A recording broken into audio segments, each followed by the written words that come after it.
Okay, so the first technique I want to look at is Ikkyo.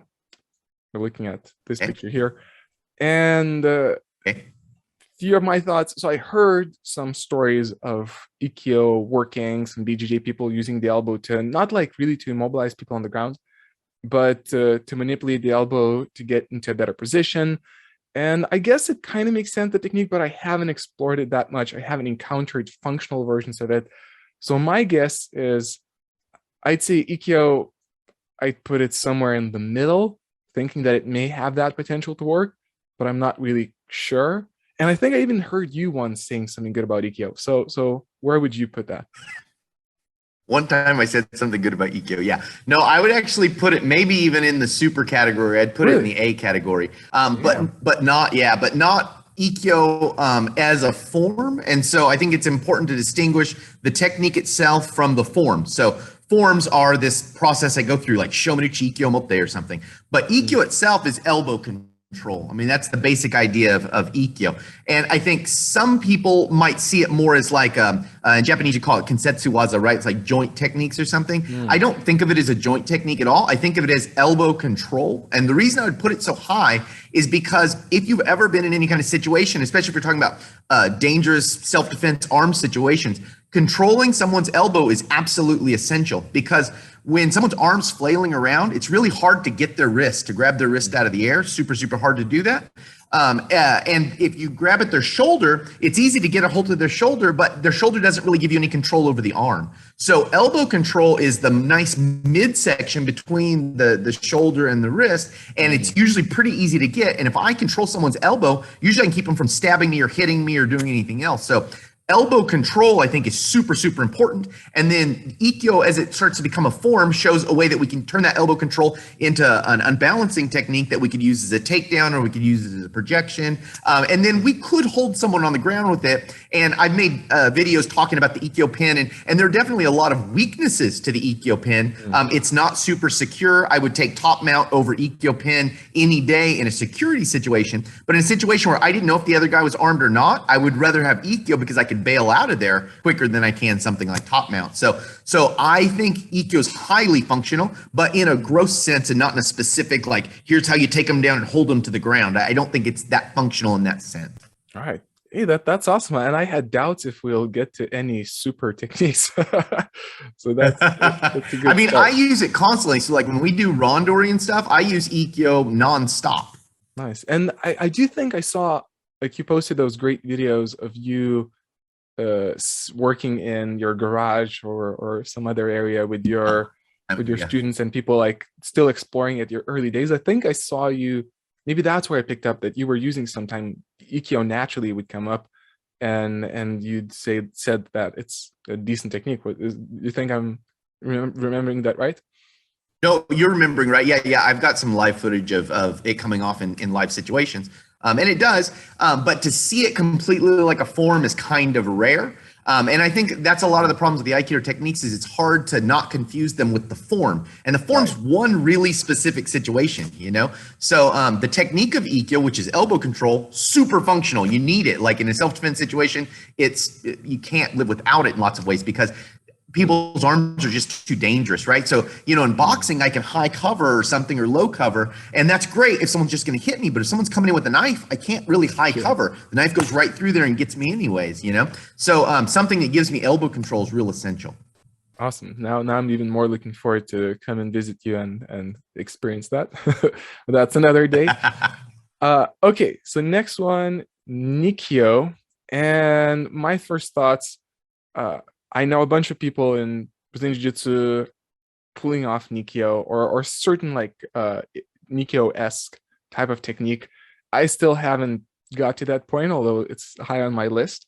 But just that wrist manipulation, I think, especially like not necessarily if somebody's grabbing, because I would, for a moment I would doubt, okay, if I would really secure the hand strong enough so they wouldn't pull out. But there's that, lock version where you can kind of get that person. Still, I have those questions. How would I get to that point? Does it really come up often, that place? Like in jiu-jitsu, I guess it makes sense because we're grabbing so much each other, we're using the gi, and doing gi game, it's so grip reliant that the Nikyo can come up. Other than that, I have some questions, but I think I definitely imagine that Nikyo is potentially a good technique. I guess I'd be between B and C, but let's say B. What about you? I'd probably, it really depends on how you're using it. So, if you're talking about the Kyowaza, so Ikkyo through Rokyo, Nikyo is definitely in there. Right.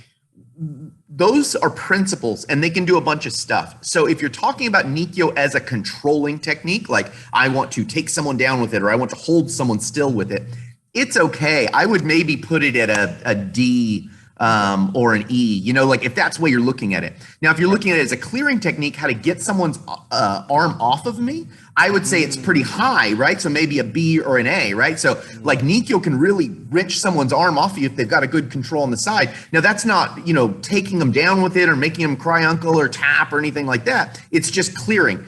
If we're talking about disarming, I would put it in the A or S category because it's a super disarming technique. So Nikyo and Kote gaeshi to me, and we'll probably get to Kote gaeshi in a minute, are essential disarming techniques. So if you're going to take something out of someone's hand, you have to know those two. And so it really depends on how you're looking at it. And Nikyo's hard, so is Ikkyo and a lot of other in the Kyowaza, because they're principles. And so it's not like, if you're talking about like an armbar in Brazilian Jiu-Jitsu, like, Juji Garuma, like, so the regular armbar where you'd have their arm between your legs, So that's a functional technique, but locking someone's elbow out is a principle and it's bigger, right? And so, you could say like, well, what about the technique of locking someone's elbow on my shoulder? Like, how useful is that? Well, that itself's not that useful, but the principle of locking an elbow is really useful, right?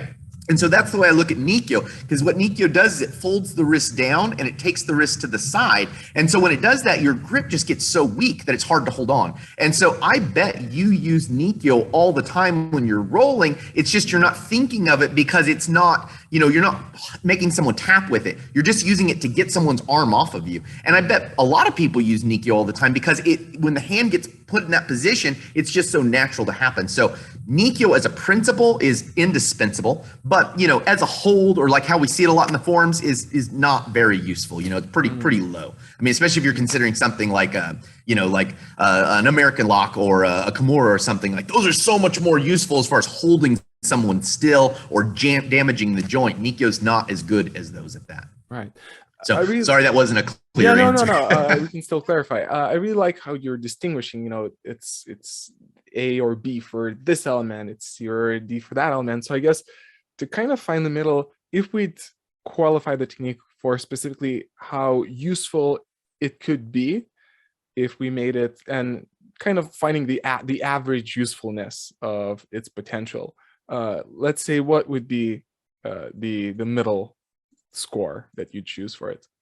Yeah, I mean, I think where you put it at B is fine because to me it's really low for a hold or a submission, like pretty low for that, but very, very high for a clear or a disarm. And so, averaging out, it's probably in the B-ish category, I would say. Got it. Cool. That's awesome. Okay, so next one, we're looking at Sankyo. I know Sankyo works as a back escape. You say Sankyo, my computer froze. Oh, did I froze? I'll just repeat what I said. Okay, so yeah, Sankyo, I know it works as a back escape. Like, if somebody has you like in a lock and you grab the arm and you start twisting and they freak out and you squeeze yourself out. I tried that. That was great, but that's a very specific situation. I did lift up a couple of people by Sankyo. I did catch a couple of people even in standing. I mean, the part where I go under the armpit, that kind of is questionable, but again, for me, it's still just exploration. But I can definitely see like how the wrist can be twisted, and especially if the elbow is really locked up high and you're able to get to that position. I think there's potential in Sankyo.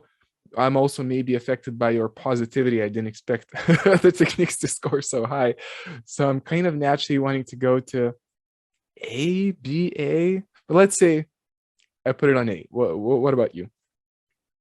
It's interesting to watch kind of how you're assessing them, because I think you're assessing them really from a a domination standpoint, and that's the way a lot of people look at martial arts, is that, you know, martial arts are about dominating, and I tend to look at martial arts that I'm interested in as about survival, right? So I just want to get the hell out of there most of the time. I don't want to sit and prove who's the best. I'm not interested in that anymore, you know? And so, like, I see how to you, Sankyo seems better than Nikyo, because I think it is a little bit better for controls and holds and submissions. It's a little more useful than Nikyo in that category. But it's also less useful to me in clearing and disarming techniques. Now, it is a decent disarming technique and it is a decent clearing technique, but it's not nearly as functional as Nikyo is for that. And so to me, it's a little lower than Nikyo. I think Nikyo is a little better, you know? So I think really the Kyowaza, which are 1 through 6, or depending on the Aikido style, maybe 1 through 5 or 1 through 7. But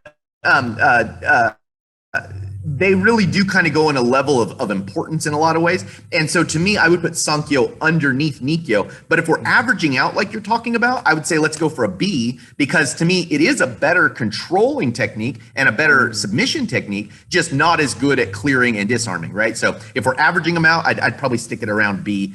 Yeah, B or C, somewhere in there. All right. Again, I'm really enjoying your thought process, and it's a great insight that you just noticed. I guess I am in that stage. I'm interested in self-defense, and I always think about self-defense, but my main focus is combat sports these days. I'm going to like a few kickboxing classes per week, some jiu-jitsu, and I realize that it's not self-defense, but at the same time, just that's what I do these days. You know, that's my main focus. Sure, absolutely, nothing wrong with that. Right. And I think maybe that's one of the reasons why my focus is more like, okay, how does it work in a fighting situation versus it's almost like the reflection of, you know, I'm still just starting out in this journey, and you already been on this journey for a long time, and you matured into that aspect of, okay, well, you know, fighting, combat sports, yeah, it's fun, but self-defense is actually what really matters, because that's life preservation and survival. So yeah, it's quite fascinating to see the difference of where the focus is. So yeah. I think that focus is important to talk about too, because I've said to people before, you know, if you're sub 25, you're interested in a different kind of thing than over 25 years of age.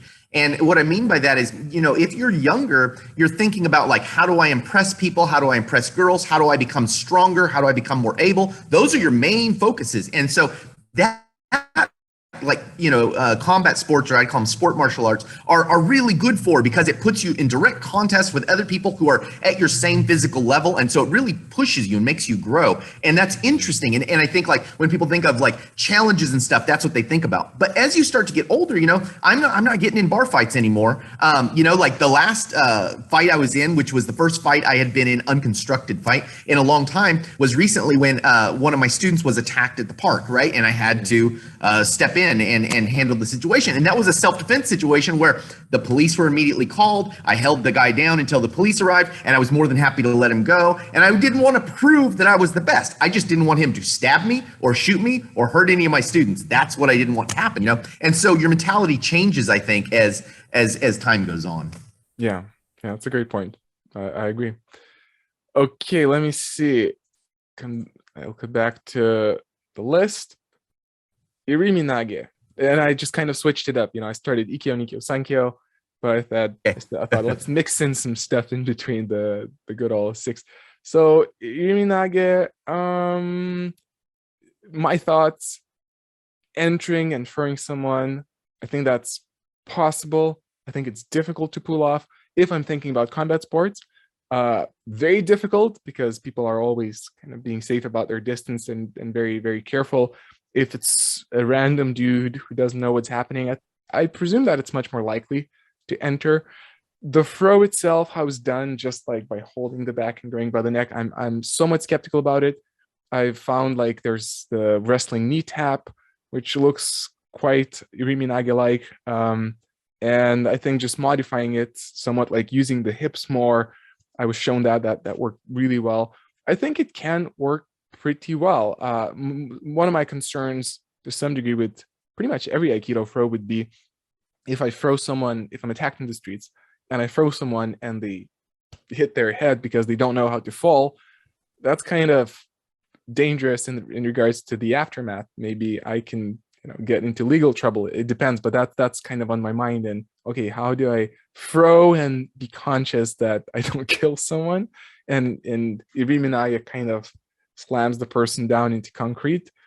So yeah, there's a bit of that hesitancy there, but obviously it's for survival. It's a long story. Self-defense is an endless subject. Sure. But those are the thoughts which are going through my mind. But in terms of making it functional, just kind of making it work in various conditions, I think it has a pretty decent shot. But again, as I said, the entry is puzzling still for me. But I guess I'd say A, B, but let's say A. Let's be positive. What about you? So again, it depends on kind of what we're talking about. If we're talking about sport martial arts, I would put it significantly lower.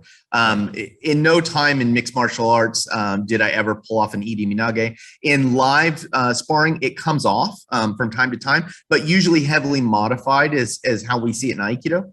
I think in the Aikido forms, the way it's being shown in a way that's like a special kind of situation that if it came off, it would work really great.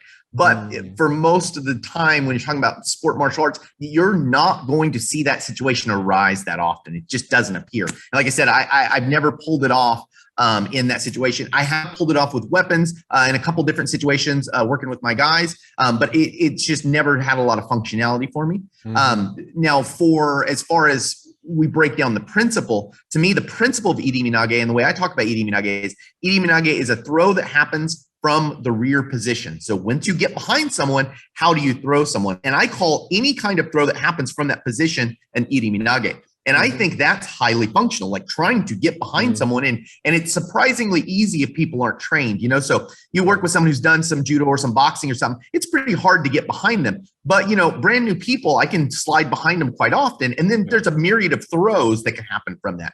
So, if you're talking about the functionality of throwing when you're behind someone, it's highly, highly functional and a good thing to have. But as far as practicality is the way we really see it regularly in Aikido, it's not been very functional for me. So, if I was judging my sport martial arts experience and Irimi nage, I would say, it's maybe a D or an E because I didn't get it, As far as like where it goes, like what the potential is, I would put it, it's very high. So it's kind of a similar answer I'm giving you consistently, which is the idea of Irimi nage, as we look at it in a general sense, is really good, but it's hard. The way we show the forms, it's very hard to get that to come off. So let's say, I know this is tricky. This is very subjective. It depends, relative. But let's say the average. Where would you average the technique? I'd put it a C or a B. Okay. So let's say final decision, C or B. Let's leave it at C. Okay, good. Nice. It looks better that way too. Okay, so I guess I'll try to throw in a curveball and choose a technique now, which I have pretty big doubts about, and that's Kaitenage. Kaitenage. Interesting. I'll put it here. So now, I have my thoughts how if it would be heavily modified, like if we look at like the underlying principles of it, and especially the moment where, snapping down the neck and maybe using the arm to throw, maybe I could imagine it working, but that would be a lot about snapping the neck, locking the arm somehow. But if we're thinking about, and that's the part which is confusing for me with Kaitenage, is the whole going under the armpit, turning out, doing this big circle of an arm and getting the arm up top. Like that whole approach just seems almost impossible. I don't know what made people think that someone could pull that off in a fight. But if we modify it heavily and skip the beginning and we look just at the point where it's the hand is on the head, somehow locking the elbow, maybe even not throwing, maybe just sitting with the person down, I could see that, if we would still call it Kaitenage, I could see that being possible. But my doubts about Kaitenage are high. So I'd say, wow, that's funny. D. Okay, hit me. Okay.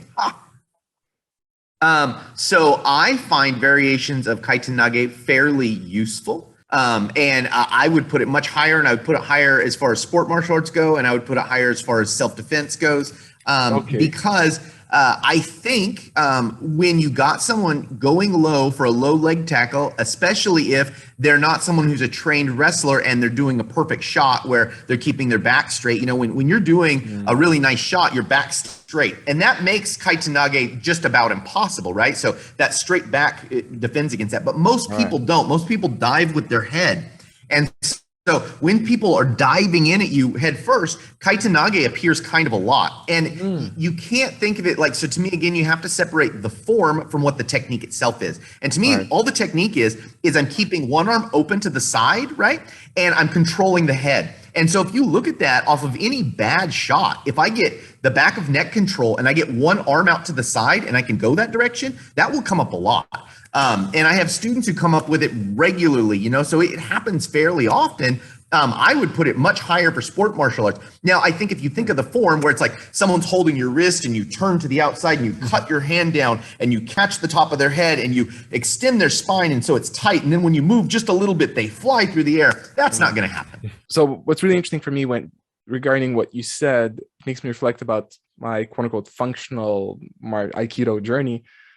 Is something I already considered that may be kind of a flaw in my approach of exploring it, is that I usually I end up doing it with high-level combat sports guys, like my Brazilian Jiu-Jitsu black belt coach, you know, Jesse Ankam, the karate nerd who's been doing karate for the entire life, like his brother, UFC fighter, and I go to these people because I want the highest level of advice from, well, you know, the people who have the most experience to explore Aikido together with them. Right. But at the same time, when I test these techniques with them, they're not the regular type of human being. And you know, to pull off against them, like I couldn't even pull off most functional techniques, which I know are functional. I did them on many people, but I can't even pull off that against them because they're so good. And maybe that's not maybe, you know, that's a clear kind of a flaw in my approach. That should be like the last step. I should go to these people only after I'm like so good at these techniques. So yeah, maybe that's why that's one of the reasons why Kaitenage was so low for me in the scoreboard. And also too, when you mentioned that people tend to dive in, I'm thinking like, yeah, that makes sense. I can see that. But it's just, yeah, training with combat sports guys all the time, I think my radar is flawed in that regard. I think an important thing to point out, and this is an argument I've heard a lot, and it's a good argument, that, well, if you can pull off those things against high-level people, then of course you'll be able to pull off the stuff that works against high-level people against low-level people. But the only problem with that idea is that a lot of times you can kind of round corners with people who don't know what they're doing that you can't round with people who are really good. And that rounding of corners can make things come off faster and better. And so a lot of times, if I'm just trying to preserve myself, I can take a lot of quick chances with someone who doesn't know how to grapple that I could never do with someone who knows how to grapple, right? And so there is an importance, I think, if you're looking about self-defense, what is the average person going to do most of the time? And, you know, that's not to say that you shouldn't do some heavy stuff with guys who are really good, because you should understand that game too. But look, I am never going to, in a self-defense situation, grapple a black belt in Brazilian Jiu-Jitsu. I'm going to shoot him from as far away as I possibly can, right? So if he's attacking me, I want to be as far away from that guy as possible. And so it's like, you know, what is the regular guy going to do who maybe comes up on me, right? And that's what I'm looking at most of the time. Right. And that makes a lot of sense. So that's, I think that's something I should start incorporating more into my explorations. Well, just to end the argument about Kaitenage, so what score would you give? Like, what's the average between its possible? I mean, I would definitely put it up in the B-ish category for sure. I mean, even if we're looking at sport martial arts, it's highly functional, and to me, it's Aikido's only answer for low stuff, and I think it answers most of the common low attack problems. So it's a really good technique. Nice. Okay, I'm glad you said that. It changed my mind. I was very skeptical about it. Okay, well, the next one is actually a pretty doubtful for me as well, but you keep surprising me and actually convincing me. So we're looking at Yonkyo, and the trouble I have with Yonkyo conceptually in my mind is imagining, okay, it's 2-on-1. It's better than nothing. But then to manipulate the entire arm through holding just the forearm, that seems not so likely. But I'm just not sure. Maybe I don't have that much to say about it. Maybe I'm missing something. So let's say to be fair to my skepticism, I'd put it at an E. So what about you? Okay. Well, it kind of depends again on what you're looking at Yonkyo. If you're looking at specific forms and what the form gets done, not very likely, especially if you're looking at combat sports, not very functional. I look at Yonkyo simply as a gripping technique. So Yonkyo is a way to grab someone and drive the index knuckle in to the bones in their arm, right? Or it can be their leg or their face. And I like to mess with my students and do all kinds of different ways. But anytime I grab something, if I can wrap my hand around it, I can Yonkyo it. Okay, now that for me has been highly functional in dealing with bratty kids and over-the-top drunk people, where I'm not going to punch them, I'm not going to hit them, I'm ideally not going to throw them or anything, but I want them to act right. And if I grab them and apply some Yonkyo, they tend to go, oh, that hurts. And you give them a menacing look, and they tend to de-escalate a little, right? So I've used it in a lot of situations with like unruly children that like, you know, people that I'm physically not hyper threatened by. But it does need to get de-escalated, and it doesn't need to get de-escalated in a way where I threaten them outwardly or I punch them or something like that, but that I just need to give them some encouragement to stop being aggressive, right? And so to me, Yonkyo is really good in that kind of capacity, right? I was taking a firearms class with an ex-Delta Force guy, and he does a lot of exec protect stuff now. So he protects like celebrities and stuff like that. And he was saying one of the most useful tools in his arsenal is a pin. And I was like, why? And he's like, well, because when I'm moving through crowds of people, if I've got some guy who's kind of being a jerk and keeps trying to get the attention of whoever I'm protecting, I stick the pin in their ribs and it hurts. And then I give him a menacing look, and maybe I go towards a gun. And he's like, with a little bit of pain and a menacing look, they quit escalating. And that's all he wants, is to de-escalate them, right? So he doesn't want to hit someone because then that goes in the newspaper, right? But if he pokes someone with a pin a little bit. Now, look, if that guy really wanted to hurt the celebrity, that pin would do nothing. But if he's on the fence at all and he realizes, oh man, this is a 6'5", 300-pound, like athletic looking dude, I'm not going to do well anyways. Like that was more than enough to stop me. And so Yonkyo to me is that kind of thing where it's encouragement to de-escalate. So you're not going to win a fight with Yonkyo. You're never going to tap a UFC guy ever in your entire life. You're never going to do that with Yonkyo.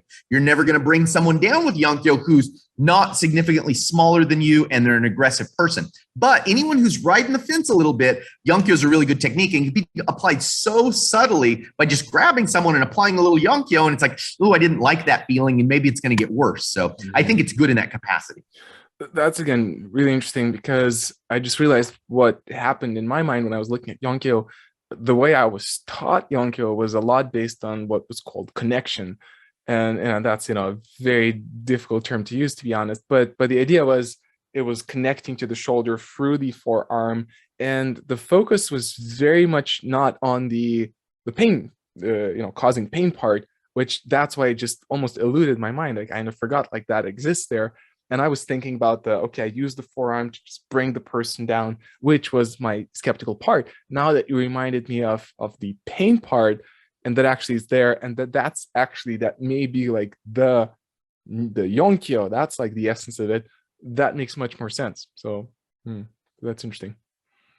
So let's say I think I've had the same lesson. Oh, yeah, I think I've had exactly the same lesson you've had with the connection. Right. While that's an okay way to think about it, my thought on that was always, well, why wouldn't you just use Ikkyo then? Because Ikkyo is better at connecting someone's center than the Yonkyo is. You connect from a stronger point. So to me, the essence of the Yonkyo is that grip. That grip is what makes the Yonkyo. Nice. That's a great point. So coming back to the board of tier maker, considering all of that, where would you reestablish Yonkyo to? If you're looking at sport martial arts, like if this list is about sport martial arts, it's an F. For a situation that I need to de-escalate a little bit, it might be a C or a B. You know, it's useful, and I've used it a few times. I've used it with drunks who want to leave and drive their car, and that was a bad idea. So it's functional, you know, but it depends on your situation. You're not going to win a fight with it. You're not going to, you're not going to prove to every kid on the school ground that you're tough because you can Yonkyo someone, because it isn't going to work, you know. But I guess based on the potential of usefulness, what would be your final average score? Like, what's the? I lost you again. Ah, shoot. Let's see. Okay, so let's finish this one and then I'll restart my router. I'll give it a C or a D. C or, so let's say you have, final decision, like what's the, where if you have to choose either. It's so hard because it's like I can see different contexts, you know. And so, like, to me, you know, if you're looking at self-defense, like if we are really looking at self-defense, then I would give it a B, probably a B actually, because I think it's fairly useful. I've used it. But if we're looking at sport martial arts, it's an F.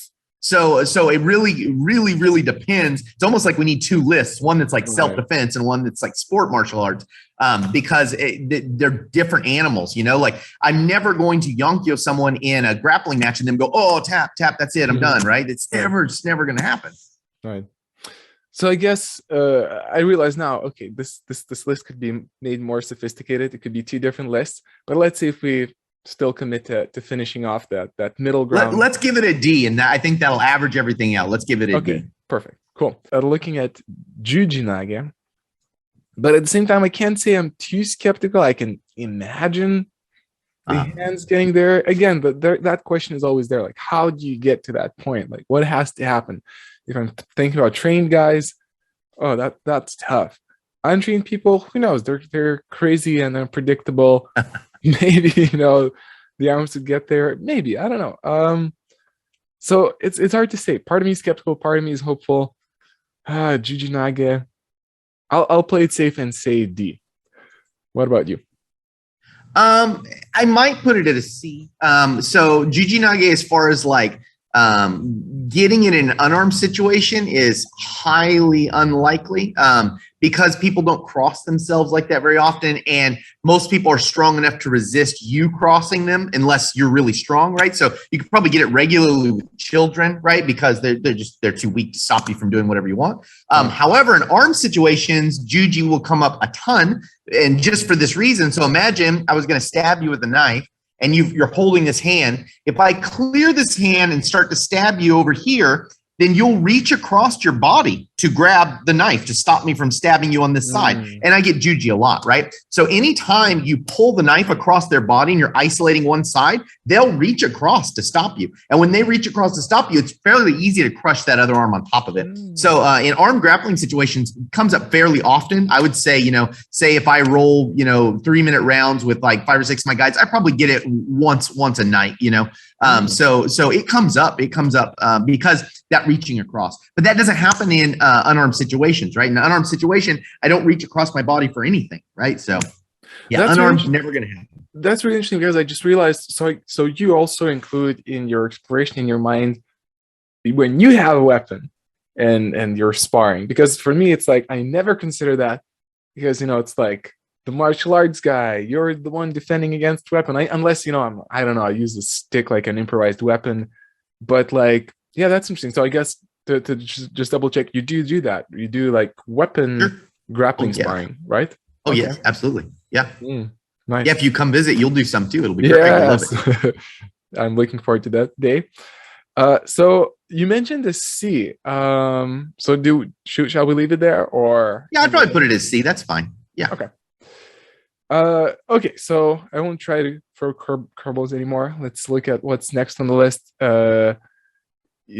So one version to call it is Rokyo. The other one is, I think, Hiji Kimi.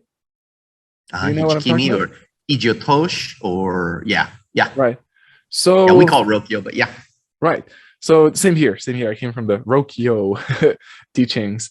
So I guess, again, trained people very hard, but that's always probably not always the case, but that is the case. Untrained people, I think I can imagine like how maybe you can lock that elbow there. Still, that getting the person down low and lifting that arm up. Now that could be a tricky part. but I can imagine it working like, I don't know, police type of situation, police enforcing whatever. So again, can't say a lot of it, didn't try it yet, but I imagine it could be effective. So let's say I'll try C. What about you?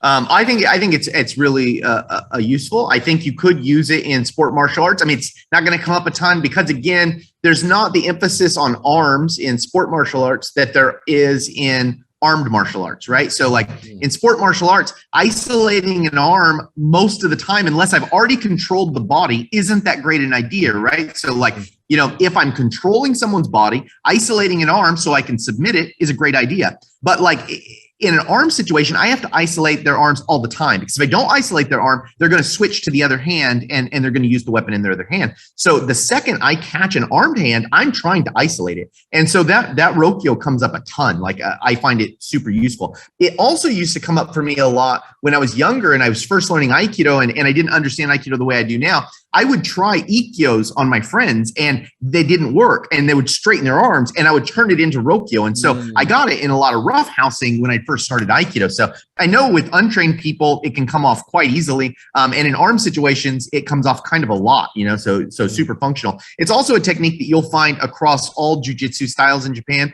They all have that technique because it's really useful when you're talking about that kind of context. So what would be your score? I would probably put it at the B category. I mean, I think it's way up there. Now I'm curious, what will fill the A, which is not super I know, it's a good question. Yeah. Will we get there? Yeah, and just a quick reflection before I go to the next one. That is interesting now as well to consider, again, the spectrum of your journey and the kind of how wide it is, because you didn't only do hand-to-hand grappling, but you also did weapon defense and you did weapon-to-weapon grappling. So that's interesting. And your mind is looking at way more many things than I yet came about to. So that's very cool. Okay, so Gokyo. I actually pulled it off the other day during, but that was a white belt. We were rolling, and it was funny because I'm not looking for wrist locks. Like everyone who knows that I did Aikido, they're expecting me to like be like a wrist lock master, and I don't see that to be the case. I pull off Kotegaeshi, and we'll still get to that, but Kotegaeshi is there all the time, especially with people who are not seeing it coming for the first few times, you know. But I'll beat myself later about that. But otherwise, I'm not looking for wrist locks. But I was rolling with a white belt, and he had his hand position just there on the ground like that, and I was like, for a moment, I was in a good position, and I was looking at it, I was like, well, I guess I could just put some pressure on top of that elbow, and he's probably gonna tap. And I did it, and he tapped him, and he was like, whoa, what's this technique? I was like, Aikido. But I was joking. I wasn't serious. I didn't think like this was really Aikido, but it was funny because it just lined up. So that's just a funny story to reflect about that. It happened to me recently. Other than that, if I'm thinking about, I guess we're also including that grab, which is kind of similar to a Nikyo grab, locking the wrist to the person, and then maybe using that wrist on the ground, putting pressure on it. I can see that it could be happening somehow. I don't have like entire faith, but again, I'll just put it on the middle. Let's say C. What about you? I pulled it off ground grappling. It's funny talking about ground grappling. You know, when I started doing Brazilian Jiu-Jitsu and submission wrestling, I didn't do a lot of wrist locks either. Like, I had the same thing. People would be like, "Oh, this guy knows Aikido, so he's going to twist your wrist." I was way more interested in learning how to control the body. Right. And then after I learned that through doing submission wrestling, I realized that I could pull off a lot more wrist locks. And so some nights I come to class and I just want to hunt them down. And so it's fun. It's fun. Like, can I tap everybody with the wrist lock tonight? But that's just fun. It's not. I don't think it's functional. It's not a good way to go about things. Right. I've got it a bunch of times. A lot of times you'll get it because they grab your gi and you can kind of pull their arm into your chest, right? So they'll get your gi like trying to mess with it, maybe set up a choke or something. And if they're not paying attention, you can hook that elbow and pull it right in and you'll get a Gokyo. But usually it's so shocking that they tap real quick. And most people who know what's coming on, they can usually fortify their wrist and then kind of turn their way out of it before you get much of it. So it doesn't have the kind of security that something like a Nikyo has, because Nikyo, the way you lock into it's tighter. And so you can get them, but usually they're shocking fast reactions. It's a decent disarming technique. The problem is it doesn't have as much functionality as something like Nikyo. So I would put it maybe right in there with Yonkyo, or just a little bit above Yonkyo, where it's like, I can do it sometimes and stuff comes off, but it's not going to be a dominating technique ever. You know, like I don't think of it as a very dominant technique. So I guess we put it down to D. Yeah, C or D. Yeah, it's fine. Yeah, D's fine. Okay. Koshinage is the next one. And that probably is like, when I think about Aikido and functionality, besides the Kote gaeshi, which is actually going to be next, that gives a lot of ideas to me, like how that could be used. Again, I think about if I throw the person down on the ground, if that's a real self-defense situation, and I use the hips to throw, I'm always concerned, okay, is he not going to break his head on concrete? So that's a question there. But yeah, getting your hips in, throwing seems like a lot of judo to me. Makes sense. I imagine that it could be a very functional technique. So I guess I'll put it at A. And what about you?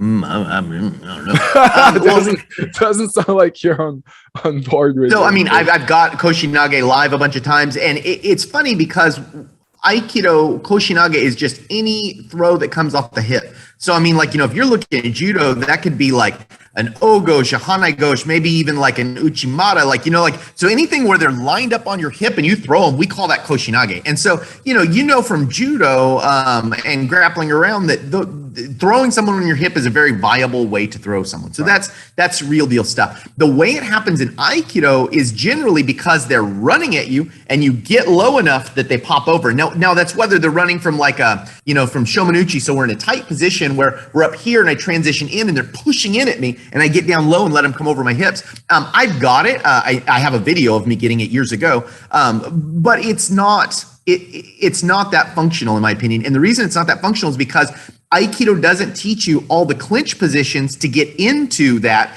to use it like a sport martial art would. So like the concept as far as like goes, throwing someone with your hip, yes, that's a good concept.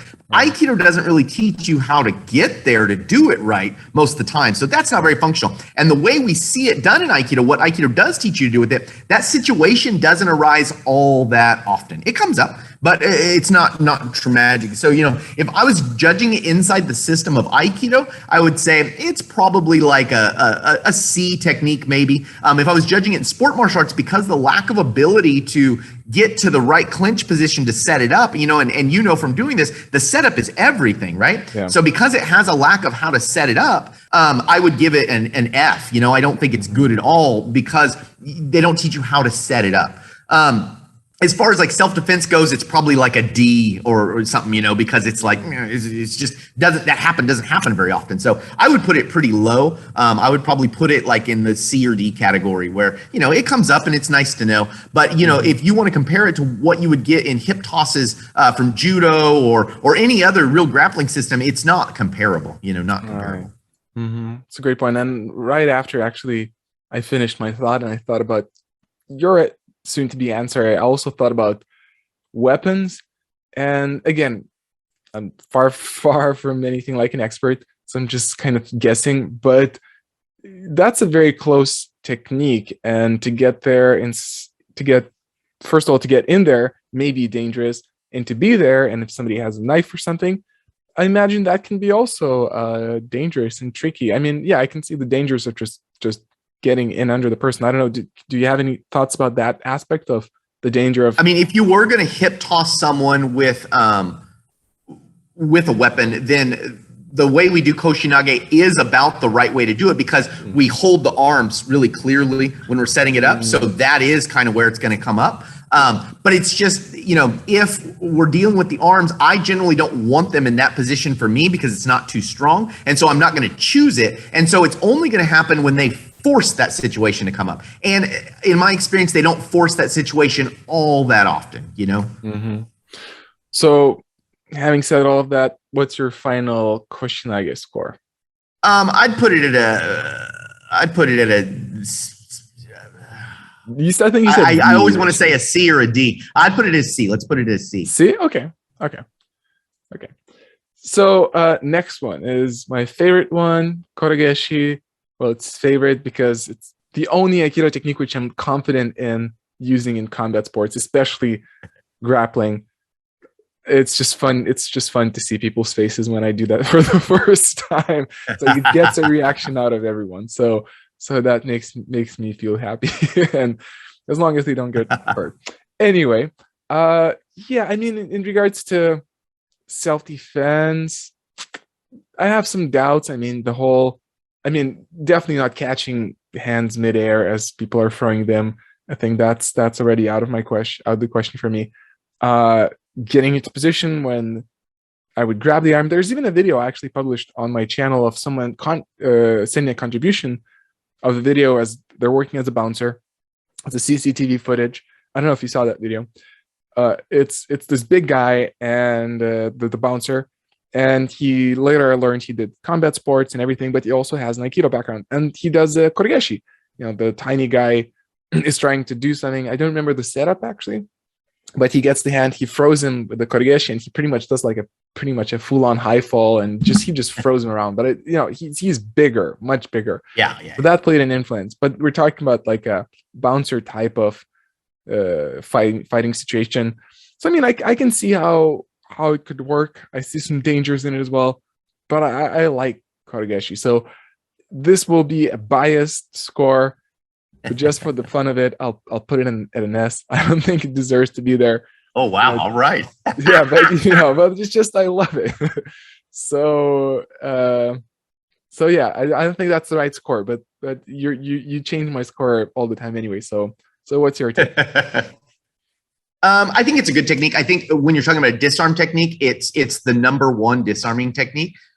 You can look at cross-culturally. You can look at it in Chinese martial arts, Filipino martial arts, anything where they're dealing with weapons, European martial arts, you will see that because it's just an easy and efficient and quick way to get something out of someone's hand. People generally want to keep their elbows down. Naturally, people want to keep their elbows down. And so that kotegaeshi comes off really nice from that elbow down position. So I think it's really great for that. As far as like using it in sport martial arts, you've been much more successful with it than I have. I haven't gotten it all that much. Armed grappling, I've got it a lot more because it just comes up, and it's one of those that will come up every single night if you do armed grappling because it's just so functional. So I'd put it in the A class. I really think it and Nikyo are really, really important in the same ways. As far as like, any kind of the forms, you're not going to catch someone's, I did a whole video talking about how you're never going to catch someone's hand out of the air and kotegaeshi it. And people have sent me things, be like, I did it once. And it's like, well, cool. Out of the, 6 million times it's been tried, one guy got it once or 7 guys got it or whatever, I don't care if 500 guys got it. It's just, it's not that functional overall, So, but it's great for disarming, super good for self-defense kind of situations, in my opinion. So I'd put it at an A. I think it's a really good technique that is indispensable in the Aikido syllabus. Nice. Okay, I wasn't that far. It turns out probably A would have been my rightful choice, but I like it. So okay, next one, Shihonage. Quick reflection from my end. I did catch it once, or oh no, actually that wasn't Shihonage, to be honest. I actually was thinking about a Sankyo, pulling it off in grappling when going under. A full on Shihonage, yeah, no, it's too far. I remember that I never got it there. I'm doubtful about the whole, again, enter under the armpit, turn the arm, get it to the person. But if let's say there's some sort of situation to get it to the arm to the shoulder, pull the person and throw, I imagine that could happen. Again, there's a lot of guessing in my mind. But okay, I'll put it as C. I guess I end up being on a C a lot, but okay, now the truth moment, the moment of truth. I mean, if you're talking about sport martial arts, I would give it an F. It's just so difficult to do. Shihonage is highly situation dependent. It's one that I really can't hunt. So but by that I mean, like, sometimes I come to class and I'm rolling with the guys or something, and I want to hunt out techniques, and I'm like, I'm going to see if I can make the setups happen for this or this or this. Shihonage is like really impossible because it's so long to get the technique completed because of the turn. It's really, really hard to get completed. Now, that being said, it comes off really naturally off of if you're doing like an elbow bar off of my shoulder, right? And they're pulling their arm back, it'll come off fairly naturally. And then the setups where I don't have to turn, it comes up, right? So people's hands will be high or whatever, and you can kind of get a hold of it. It'll work. For sport martial arts, it sucks, like I would give it an F. In self-defense, it comes up fairly often because we're struggling over the weapon and it's got that little tiny area that we're focusing on like this. And so if I'm turning to wrench the weapon free and they're just trying to stay with me, they might give that to me. And then I would get the Shihonage. So it's a nice technique in the Aikido syllabus. I see naturally why it arises. And if you look at it as a clearing technique and not as a throwing technique, which you shouldn't because it's called nage. But if you look at it as a clearing technique, it's much more useful. Most of the time when I go into a Shihonage, people just let go of me. And that's how it's useful to me. Not that they go for the full ride and take a big fall or anything. It's functional. I would probably put it C or D. I don't think C's bad, but I would say for myself, how often it comes off is more in the D category. Not super often. Okay, so I guess a D would be like more or less the final one, looking at the whole table. Okay. Okay. Now this one is I'm really curious what you're going to say. Tenchinage, and there's some similarities between it and Irimi nage, I guess. The whole entering, it's just you're not entering on the outside. I guess you're entering more in the inside. As far as I remember, it's been a while since I tried it. But there's also, if I'm looking at the essential setup for Tenchinage, there's the holding of the arm. The person is holding you and you're doing the cut down to unbalance. No questions asked why the person is still holding on to you. So that part is puzzling. And if I make it into an integral part of Tenchinage, that there is that cut, that's the earth element, and then the top, that makes me very skeptical. I don't know how to make it functional if we're just looking at the top part, or maybe holding. I'm just brainstorming, thinking out loud, but maybe grabbing the arm, pulling the person down, and then going up, maybe. But I have a lot of doubts. Oh, I'll guess I'll go for an E just to justify my doubts. But I'm really curious, what's your opinion about it? Again, if it was sport martial arts, it's an F. You're never going to see it, especially not in the classic form that's always shown, which is from Ryote Dori, a two-handed grab. In arm grappling, it comes out because a lot of times I'll have a knife, someone will grab the hand, I do a quick switch, and they grab the other hand, so you get Ryote, and then in that flurry, you drive one high and one low, and they'll stay with you. So it happens. In Aikido, it's not super common. So I would say, in my Aikido practice, it's like it comes off sometimes, so maybe a D or something. As far as sport martial arts go, it's an F because I've never got it, and I don't even see how I would get it. As far as self-defense goes, if it arises, it's useful, but it just doesn't arise tragically often. Now, two-hand grappling over something happens fairly often, right? Because anytime, if you do any training with weapons, you'll see that the second you grab someone's hand, the first thing they want to do is put it in their other hand. And so that leads to a lot of Ryote Dori situations, right? So you're either going to go switch Katate Gyakute or they're going to go Katate Ryote. And so you see it all the time. And so the principle of Tenchinage, which is the high-low principle you're talking about, it works really well because it splits their body and people don't like that. So they want to let go of one, and that puts you in a more autonomous position. So it's good for that. So the principle is great, and talking about it that way is fine. And if you're talking about arm grappling, it's a good thing to talk about. But for sport martial arts, it's an F. And I would say in the Aikido, how often do I get it? Very, very seldomly. So it's in the CD category, So where did you put it? A C? I was an F because I wasn't an E because I was very skeptical. Yeah. I mean, it's not that functional. You could leave it at E. Okay, no, nice. That'll make it more uniform. Your chart looks happier for you, right? Yeah, exactly. Looks better now. Okay, cool. That's interesting. So, quick reflection. It's every time it's interesting how you do find those principles because a lot of people, that's what they talk about, especially like people who want to kind of shed good light on Aikido. A lot of times the talk goes to Aikido is about principle. It's not about the techniques.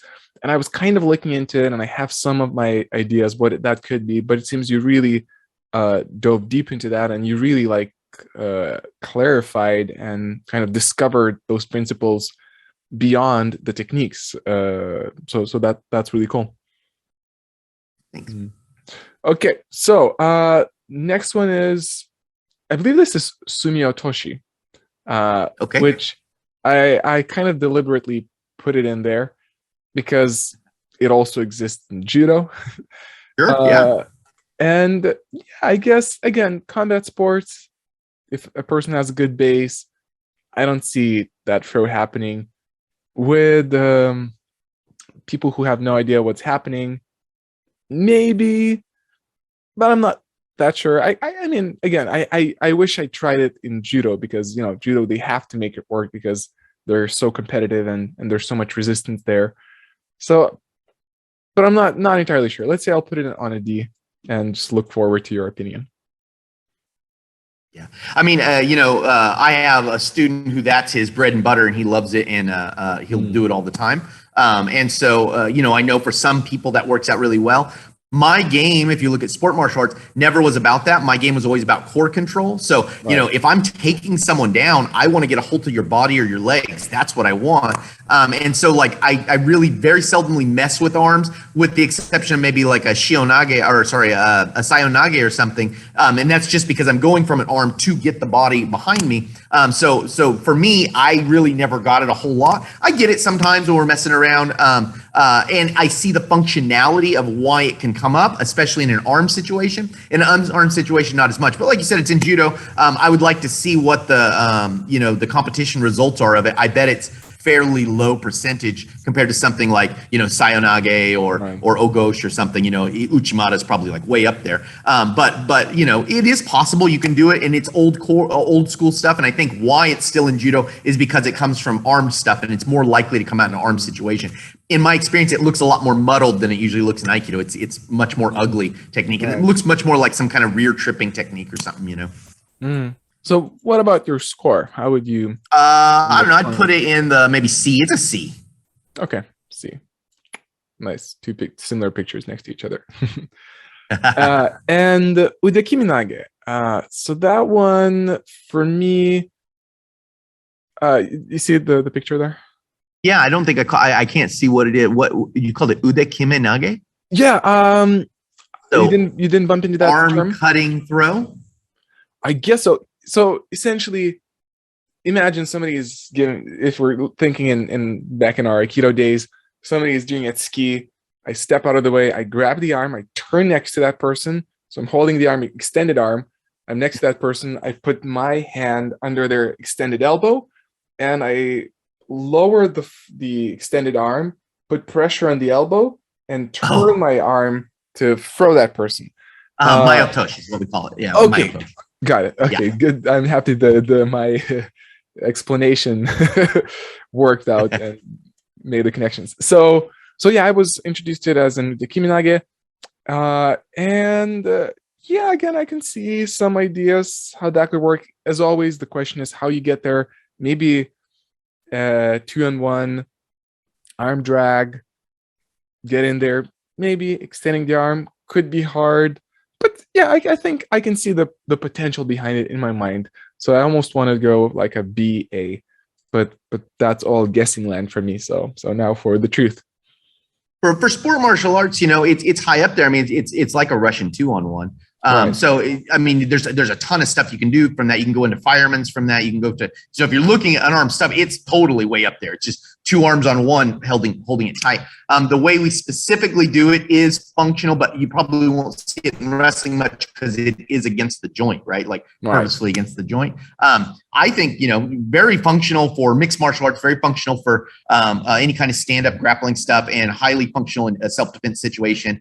In Aikido itself, it comes up fairly often. So, it's probably a B, somewhere in there. Yeah. Okay, finally, something we agree on. Obviously, I was just guessing, but okay, B works. Got it. And now, Aiki otoshi. If you don't, just in case you don't see the picture, it's a guy because it's cut out. It's a guy grabbing the legs and throwing. I was familiar with the version where there's no grabbing of the legs. You just step behind the legs and use the arm to throw, kind of tripping them. But still, that's the picture I found online. So yeah, I can see that happening totally, like tripping the person. Again, the entry is always the question, how you get there. But also too, actually, quick fun story. When I went to Thailand recently and did some Muay Thai at a Muay Thai gym, I did specifically remember Ikkyo otoshi, and I asked the coach. I said, "Hey, I think there's like a similar throw in Muay Thai. I saw something online, and we looked at it, and yeah, it was similar enough. It's much more fast and a bit more snappy than really getting yourself in there and doing that throw. But yeah, I think I can see that working. So I guess because of my positive spirits, I'll go for an A. But what's the truth?" Well, I mean, so for sport martial arts, it's high up there. Tim Cartmel has a whole series working on basically this idea, and he has an ankle pick in there, and a whole series that works on. It's really nice. It's a beautiful series. It exists in a bunch of kung fu styles. Swai Jiao has it. I think judo has it. So it's common. So yeah, for unarmed stuff, you're going to see it a lot. And like from where you're looking at it, mostly, I would say putting it up there is pretty good. For me and what I'm looking at for self-defense, it's not really that great because it leaves the arms unchecked. And I'm in a low position with unchecked arms. And so if they have a gun or a knife, I'm dying, so it's dangerous to attempt Right. that. So we have the same name that Aiki otoshi, but it doesn't look like that. It really just depends more upon them like rushing at you in some way. But as far as that version goes for unarmed sport martial arts, it's great. I think it's really good. I think you can see that repeated in many different styles. For self-defense, it's not very good. So personally, the way I look at martial arts, I would put it pretty low. It's D maybe because it's functional, but it's dangerous. Very good point. Yeah. And actually, so this is the last one because the next one is it just Ikkyo again. Yeah, it just Ikkyo again. It's like, oh, Ikkyo, just put it in S. Yeah, there you go. Right. So the Kokyun, this is a picture of Kokyunage, and I was kind of thinking about whether to put it there or not at all because Kokyunage it's kind of a general term, I guess. There's so many different variations of Kokyunage, but all those nice big throws from Aikido. I don't know. Would you have like a specific place here on the tier list for Kokyunage, or you think it's just too obscure of what it is specifically?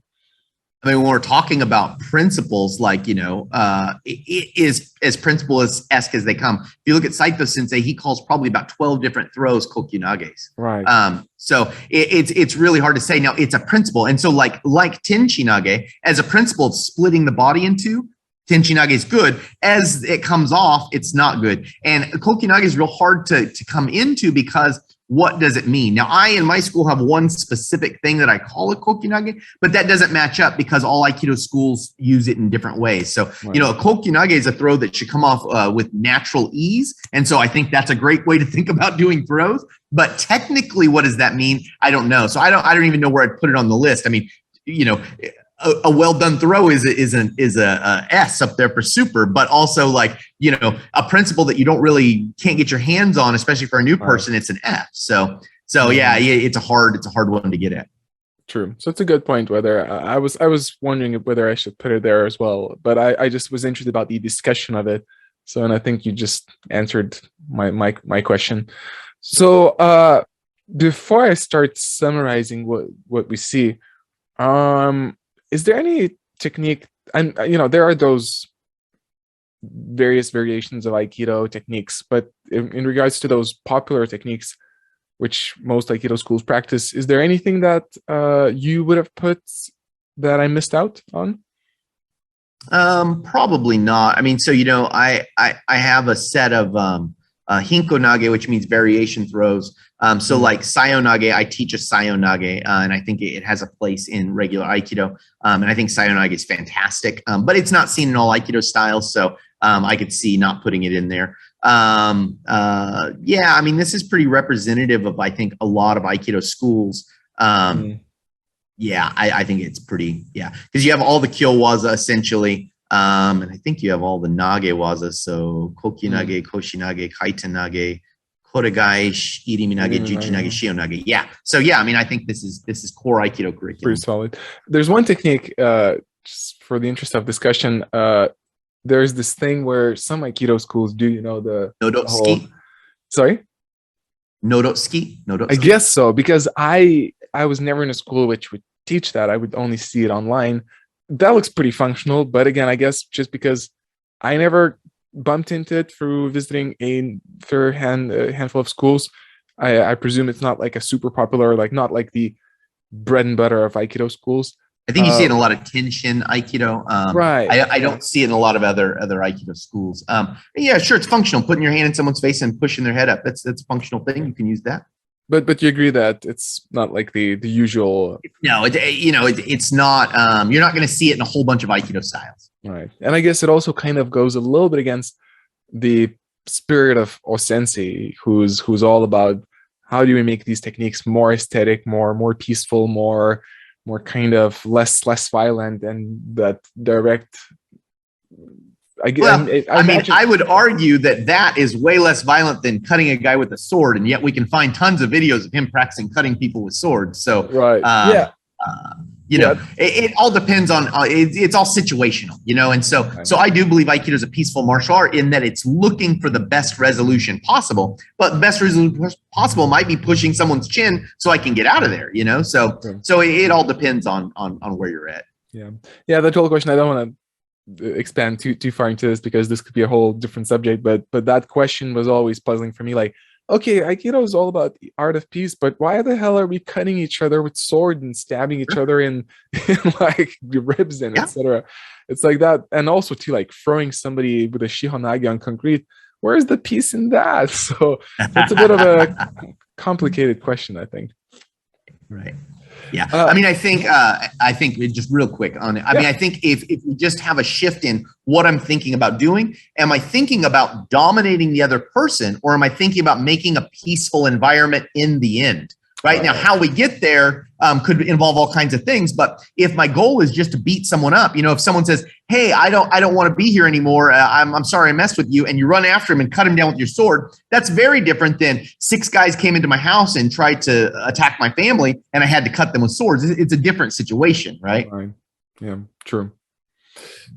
So, looking at what we see here, what comes up to your mind? Like, how does this look? Is this how it looks like you expected? I realize and want to say that on record that there's these, as you said, like these could be 2 different lists: self-defense, combat sports.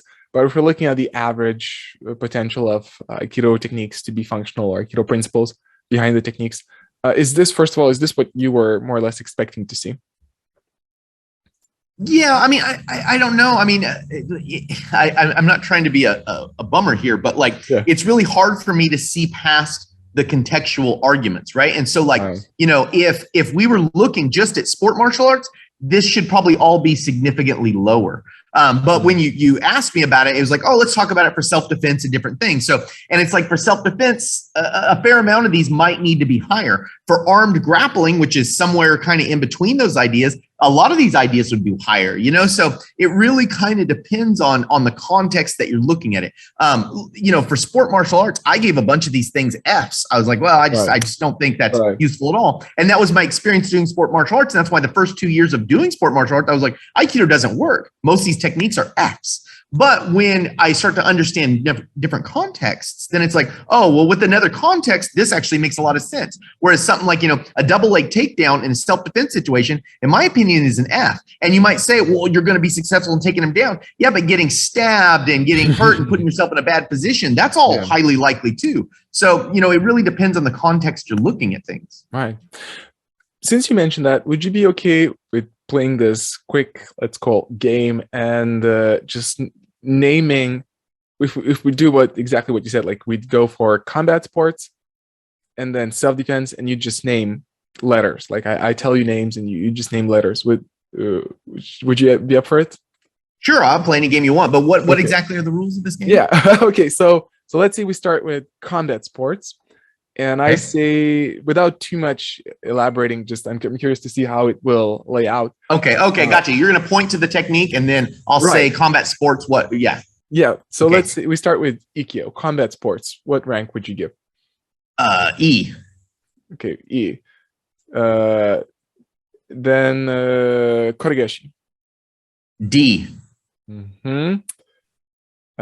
Actually, I don't want to make this. Okay, well, it may be actually fun to move around. Hopefully, I won't forget what we already said. So Nikyo. D. E for sport martial arts. E, sports martial arts. Yeah. Sankyo. E. Mm-hmm. Kaitenage. C. Mm-hmm. Rokyo. C. Udekiminage, the one I just had to my otoshi. A B or an A. Yeah, B, A. Okay.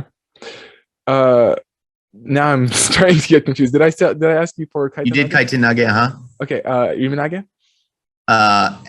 E, F, F. Oh, for me personally. Yeah. Juji. F. Mm-hmm. Koshinage. E. That was Sumi otoshi. E. Okay, maybe a D. I don't know. It's not my technique. So okay. So let's say okay, D, because I know it gets used in other things. Yonkyo. F. I like that. Gokyo. E. Mm-hmm. Shihonage. F. And Aikyo Tosh. B. B. I think that's it. Right? We went through all of them. I think that's I think we got them all. Yeah. Okay. So that's exactly what I would expect in sport martial arts. Like it's just those techniques are not very useful for it. So combat sports, and that's where a reflection suddenly comes for me, is maybe that's how I kind of saw. I have to admit, like I do investigate and put a lot of thought into like what self-defense is, but usually when I really care about self-defense, I go into avoidance, just the deterrence, the whole aspect of noticing conflict before it happens, avoiding the wrong places, and then obviously having some skills where combat sports would likely be useful. But I don't think about techniques as much when I think about self-defense. And so when I think about Aikido, I think my mind was probably always more like, okay, so how does this work in jiu-jitsu? How does this work in boxing, and et cetera? And you said this great thought that it is to some degree a viable thought process, because if I can use this on a high level guy, then it means it's legit. But that's also flawed, because I wasn't considering random untrained people, and I wasn't considering so much about Aikido in relationship to weapons and street occurrences. So that's probably how Aikido looks like, more or less. Besides, did you put a Koryugeshi at a D? Yeah, I did that for you. I would have put it lower personally. Okay, I appreciate it. So I would just put Koryugeshi higher. But aside from that, yeah, that's probably how my tier list would look initially, more or less, or at least that's where I come from. Now I'm starting to shift, having conversations like these. So that's my reflection. Any thoughts for you to add about this before we move on to self-defense? Yeah, no, I mean, I think this is a good thing to look at, because I think most people, without even understanding it, they're asking about one context, which is basically the context that's answered by sport martial arts. And that's why a guy like Joe Rogan's like, Joe Rogan had made some comment not too long ago that was like, we've made more advances in martial arts in the last 20 years than we had in the last 2000. And I was like, Joe, do you realize we invented the chariot in that time? We invented ballista in that time. He's not thinking contextually. And I think most people are doing that, where they're thinking, martial arts are about a one-on-one fight where I prove to someone that I'm a tough guy. And for some people, that is all that martial arts is. And there's nothing wrong with it, because that was definitely me at one point in my life. But then there's other contexts to consider as well, right? So, if we were going to go fight in a battlefield somewhere, we're not going to run out there and do jujitsu. Like it's almost useless to us, Right. And so like it depends on the context you're in. And so for sport martial arts, Aikido is not very good. And so when people say Aikido sucks, it's like, well, it's because you're talking about sports stuff, and that. There are all kinds of other problems that come into that, but like the techniques are not built for sport, and so they don't work for that, and they're not particularly great for that. But I think a lot of sport techniques aren't very great for self-defense. So True. Yeah, it's a great point that I noticed that happening early on in my beginning journey of questioning martial arts, and I think that's even evident in some of the first videos I made exploring martial arts. Like one of them was why Aikido lost popularity. One of the first videos that went big, that kind of went out there the first time I made it, and I was addressing that point that we're looking at we're not exactly setting up the conversation. Like, what are we talking about exactly? It's very often it's vague. It's like, does it work? And you're very good at catching that. It's like, does it work for what? But most people are like, yeah, they have some idea, but maybe we have completely two ideas of what means to work. And we're having a discussion, imagining we're talking about the same thing, but we're not. And yeah, it gets really confusing. Right. So regarding self-defense, sorry, just turn off the sound that is not disturbed. Okay, so if we go through the same quote unquote game for self-defense, I'll start from the top. So I keep forgetting the name you use, so I'll say it with Koshinage. Otoshi. Got it. So it's probably solid at a B. It's pretty functional. Okay. Aikyo. An E. Rokyo. A B probably. Okay. Kaitenage. A B, probably a B. Yeah. Koryugeshi. A B. Maybe an A. An A actually. There's a lot of functionality in Kokyunage. Nice. Sumi. Probably a C. And that's probably, I'm probably being picky because I don't get it a lot personally, right. But I know for some people it comes off a lot. Right. Aikyo. We already got that one, I think. Oh, sorry. Yes, thank you. Sankyo. A C. Nikyo. An A. Oop. A. Tenchinage. I would leave it at an E. Okay. Ikkyo. That's A. S. Yay! Finally, you have it back on S. Koshinage. A C, I guess. A C. Gokyo.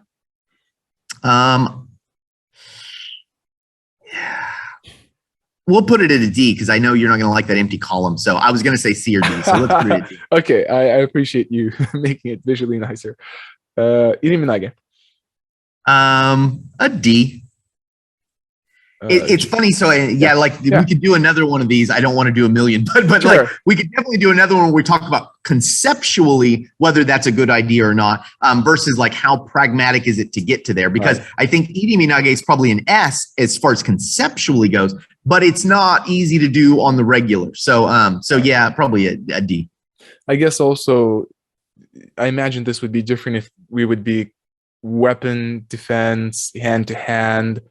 When I'm thinking of self-defense, I'm thinking of situations that always include weapons and multiple attackers, and so it's like that's how I'm looking at all these right now. Okay, so that's included in your mind. Got it. Nice. And did we? Forgive me for forgetting. Did we go for Juji already? I don't think so. No, we didn't. I'd put it probably at a D or a C. So let's say final call. C or D? C. Okay. Yonkyo. C. And Shihonage? A D probably. I don't get it as often as I'd like. Okay, there we go. So what comes to your mind when we got a bell curve there? Yeah, nice. It looks very nice. It's like that's how Aikido was supposed to look like. So what comes to your mind when you look at this picture? Yeah, this seems about right. Because Ikkyo is first principle for a reason, and it's because I think it has a ton of functionality to it. You can use it in lots and lots of ways and conceptually. So it's one of the techniques that the technique itself is good and the concept is good. And so it's like it all kinds comes together in the just right thing. And to me, Nikyo and Kote gaeshi are indispensable if you're talking about any kind of weapon taking. And if you're talking about self-defense situations, you're either going to be keeping someone from taking your weapon or taking someone else's weapon. And so pretty highly functional stuff. It seems to fall out in about the way it should, Nice. And I think it's almost important, at least when I think about my audience, I think it's important to mention that, and do correct me if I'm wrong, that this applies to training Aikido in the right way. Because I think that's one of the troubles with Aikido is the methodology. The way it's trained is usually not great. And I'm obviously not talking about your school. But I think when we speak, if somebody would jump in here in this conversation right here, right now, and they would think about the Aikido they did, and they would look at this list and let's say they became conscious of the flaws behind it, and they would think about their training methodology, they'd be like, no, everything is an F, like I was, and maybe you were as well one day, I don't know. It was for a while. Right. But I guess, so would you agree that this applies to Aikido, which is trained with pressure testing and function? Yeah, at least as I understand it. Yeah, I think that's right. And I mean, I think, so I could probably do a rating on these two as to like what self-reflectively Aikido thinks, So for example, self-reflectively Aikido thinks we would put Irimi nage right up there at S. We'd put Kokyunage on the board and we'd put that at S also. Because like those are such core techniques to the learning of Aikido. And I think a lot of principles are learned through that, but that doesn't necessarily mean that the technique is something that either comes off often or easily. And often and easily, if I'm talking about saving myself, is something that I'm really considering. How often does it come off and how easily does it come off? Because that's what I want, techniques that are often and easy.